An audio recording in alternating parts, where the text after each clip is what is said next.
Hello friends, episode 1 of baking Friday series. Instagram poll result படி ragi brownie தான் பண்ணி காமிச்சிருக்கேன். இந்த வீக்கெண்டில் கண்டிப்பாக உங்கள் குழந்தைங்களுக்கு பண்ணி கொடுங்க. ஹெல்த்தியர் வெர்ஷன் கூட. டீட்டெயில்டு ரெசிபி வேணும்னா கமெண்ட்டில் ரெசிபின்னு கமெண்ட் பண்ணுங்கள். கண்டிப்பாக ஷேர் பண்ணுறேன். ரெசிபி சுகர் மைதா யூஸ் பண்ணி பண்ணால் என்ன டேஸ்ட் கிடைக்குமோ அந்த சேம் டேஸ்ட் கிடைச்சிருந்தது வித் கிரிங்கிள் டாப்போட. அண்ட் ஆல்சோ இதே மாதிரி பேக்கிங் ஃப்ரைடே சீரீஸில் நெக்ஸ்ட் வீக் நான் என்ன பேக் பண்ணோம் நீங்கள் டிசைட் பண்ணோன்னா மறக்காமல் என்னை ஃபாலோ பண்ணி சப்ஸ்கிரைப் பண்ணிக்கோங்க. அண்ட் தென் நிறைய பேர் என்னோட ஓடிஜி டீட்டெயில்ஸை பற்றி கேட்குறீங்க. நான் மாஃபி ரிச்சர்ஸில் 54 லிட்டர் வந்து யூஸ் பண்ணுறேன். என்னை பொறுத்த வரைக்கும் ஒரே மைனஸ் ஸ்பேஸ் தான். கவுண்டர் டாப்பில் வச்சேன்னா பாதி இடம் இதே அடைச்சிக்கும்.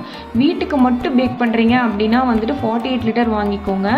பேக்கிங் பிஸ்னஸாக பண்ணுறீங்க அப்படின்னா 54 லிட்டர் தாராளமாக வாங்கலாம். எனக்கு ஒரு மைனஸும் இதில் வந்து அதை தவிர வேறு எதுவுமே சொல்ல முடியாது. இது கூட அடிஷ்னலாக கிரில்லுக்கும் கெபாப்க்கும் ராட் கொடுத்துருப்பாங்க. நான் இது வரைக்கும் யூஸ் பண்ணதில்லை. யூஸ் பண்ணுறப்ப கண்டிப்பாக ஃபியூச்சரில் வீடியோ போடுறேன். வீடியோ பிடிச்சிருந்தா லைக் பண்ணுங்கள். ரெசிபி ட்ரை பண்ணி பார்த்துட்டு கமெண்ட்டில் சொல்லுங்கள் எப்படி இருக்குன்னு.